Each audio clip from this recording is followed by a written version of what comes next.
All right, and welcome back to the second section of the Doepfer A117 digital noise source 808 source demonstration. Last time around, we talked basics of the A117 digital noise and 808 source over here. We also did a little demonstration about how to create percussion with the bottom section, something that's very basic to synthesis at any rate. This time around, we're going to be looking at a sort of variation of the patch that is in the manual for the A117 that describes something called playable noise, or in the last one I called it pitch noise. But that's just what it sounded like to me. At any rate, let's go ahead and just jump right into the demonstration of that. What we're going to be doing is using a A110 right here, standard VCO. And we're going to be taking the pulse or square wave here, and then we're going to patch it into the external clock right here of our digital noise source. So let's go ahead and patch it in. And then we're going to take the noise source from here and send it on over to our mixer. I thought it'd be a little more interesting if we just kind of patch it into a filter and all that good stuff. So I'm going to take it out from here, and then I'm going to patch it over into the A101-2 over here into the audio input. And then I'm going to take the output from there and go into my mixer. So let's get that going. Go audio out right there into the input. There we go. So we should have the signal feeding in there. Now let's hear what that sounds like. So this is at a fairly low rate here, but my VCO is going in there. So let's see what happens when I change octaves.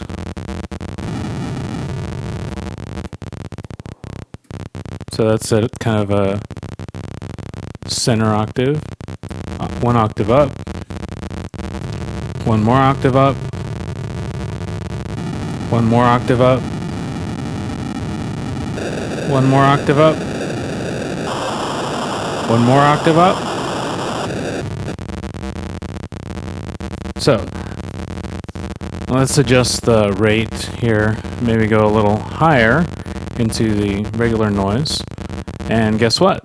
It has no effect because this no longer controls it. Once this went in here, that sort of controlling it via the dial kind of went away. So we actually control it by whatever we're patching in. Cool. So now, for the second part of this, what I wanted to do is feed a pitch from, if we go to the top section here, the A155, I have my top sequencer row. I'm going to take that top sequencer row and I'm going to feed it into my VCO. So there's my post out. I'm going to go down to the bottom section, patch into CV1.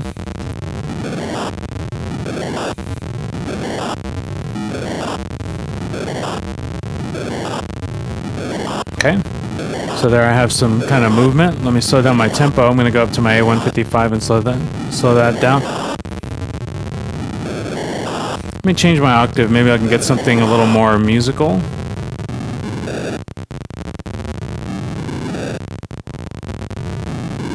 Let me change the range.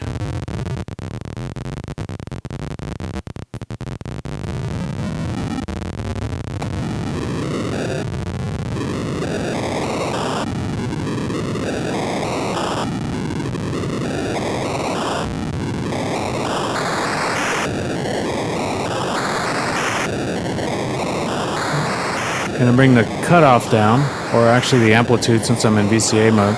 Let me put it over into filter mode, the A101-2.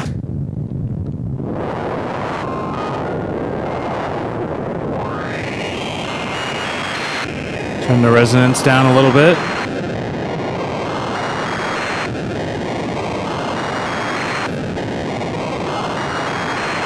Now, I'm going to take some of my triggers over here. I'm going to actually use these to shape my sound. So I'm going to take trigger outputs, from the A155 down into my envelope generator. I'm going to use that to shape my filter. I'm going to go out from here and then go right into CV1. Let's go into maybe a medium setting. I'm just kind of going in.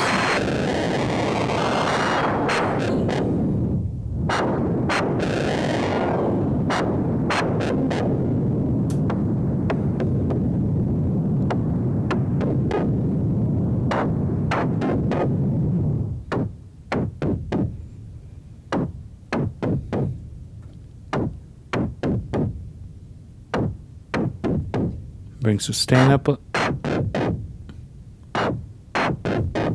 Now it's only triggering at certain steps if I look at my A155, so I don't have all of them engaged. So let's do all of them.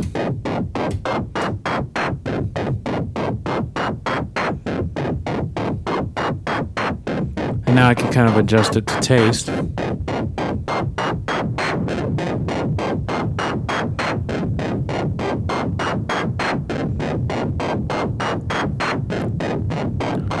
Now if I wanted to get a little more variety with this sound, I could kind of blend this with a regular VCO. So let me take well, let's just do a sine wave and go into VCA number 1. And then I'll take audio output from that. And then go over into the mixer. Put 3, bring that up a little. That way we get a nice blend. A little something else. And now I do need to trigger my VCA with something, so I'm going to use trigger 3 here. That way it'll only go off at certain points. Go down to my first envelope, trigger it, and then take the output of that first envelope into my VCA.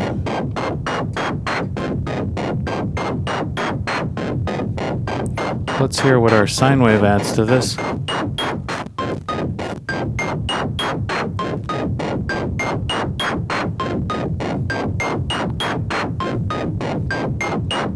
I can change, if I look at my A155, which steps it actually goes out from. So I just added kind of a little layer there to this. And let's see what it sounds like a little sped up.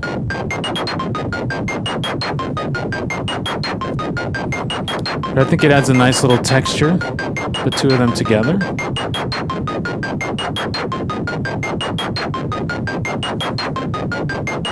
So there you go, playable noise via the A117 digital noise source.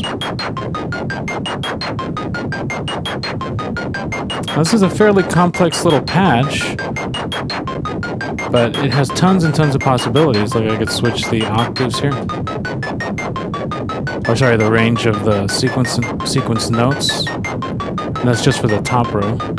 I'm not actually using the bottom row. Or I can make it a broader range.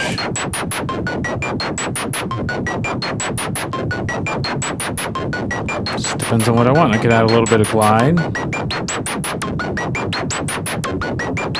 I think that would sound very good with the middle setting.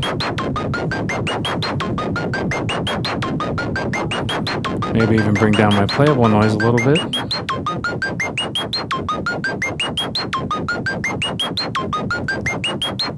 So it just adds a nice little texture to our playable noise. Cool. So let me break down this patch a little bit. And then we'll go into our last demonstration here of the day. And this last demonstration is going to actually be another variation of a different patch that is in the manual.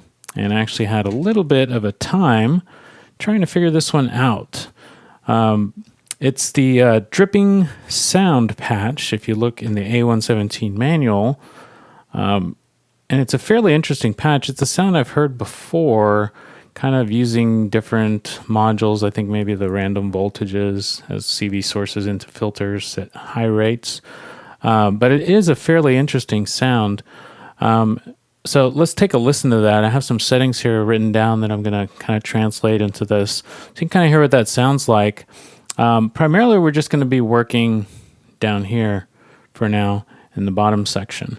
So to set this up, we're going to need to take the A117 digital noise, and we're going to have this rate set all the way to 10 right here.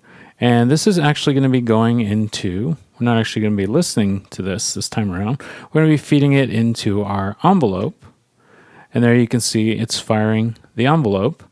I do have some kind of settings just to get me in the ballpark here. I had an attack set to 0.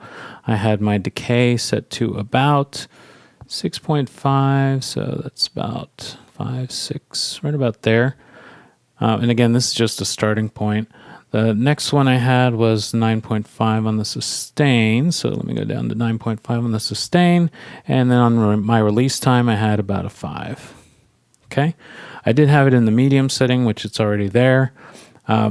This is going to be going out to our A101-2. In the manual, it does outline that you can send it over to another filter, but since this is the filter that I happen to have in this demonstration, I thought I would just use it with this. So I'm going to patch it into CV number 2 right here. And then I'm just going to take the output of the A101-2 and feed it over into my mixer. Now, I do have the A101-2 in low pass mode, just an FYI. And the frequency setting that I kind of started out with when I was doing this was right about 0.5, so right about there somewhere. Yeah. So my CV2 setting was actually set to about 10, and then my resonance setting was at around 10 as well. And I have my digital noise going. Okay. And there we should be getting a little bit of sound. Sometimes it takes a little bit of time for that to get going. There we go. That's that resonance I was looking for. So let me patch that back in there from my envelope over into CV2. And I'm losing it again. This was set to about 0.5. Just barely triggering it. There we go. So let's see if we can get this patch going now.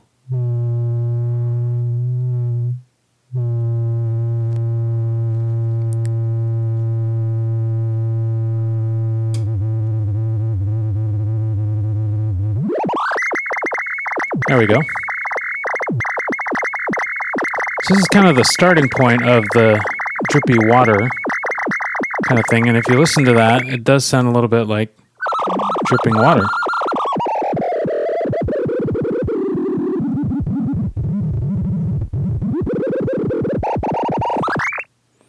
If I take it a little bit higher,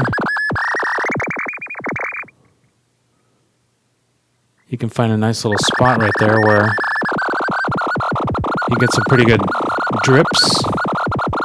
And you just kind of adjust this to taste here. If you want it less sort of pingy, you can bring the resonance slightly down. So if I want it more, I bring it all the way to the highest. You can also make nice little thumps, rumbles, by bringing down the CV input.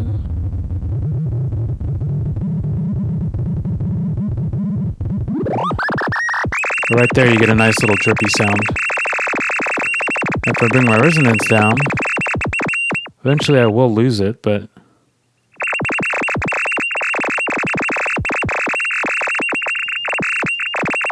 if I find where it sort of goes away, it'll sort of systematically come back every once in a while.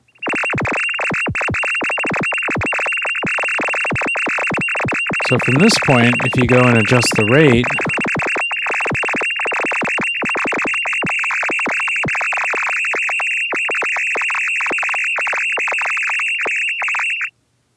you can get some variations of that sound.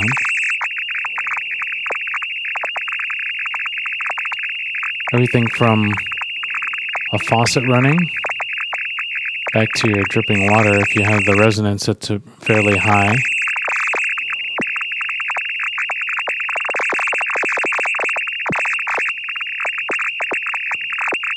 So, and this is just a very special kind of effect that you could use as a layer or something else. Now, just in practice, I found this to be a little more unpredictable in use with the A101-2. But in general, when you're using it with a filter, you get a nice little drip or drop or dripping, however you want to describe that. And that is that little example. So I thought that was a very interesting patch when I first ventured into it. And it took me a while to actually get that going, just like it did this time around. At any rate, that is going to do it for our A117 demonstration and discussion. So I hope that you found this useful and learned some kind of new things, maybe some stuff that you didn't know about the A117. And I'm not quite sure what we'll be going into in the next demonstration, but please stay tuned for whatever it is. And thanks for watching.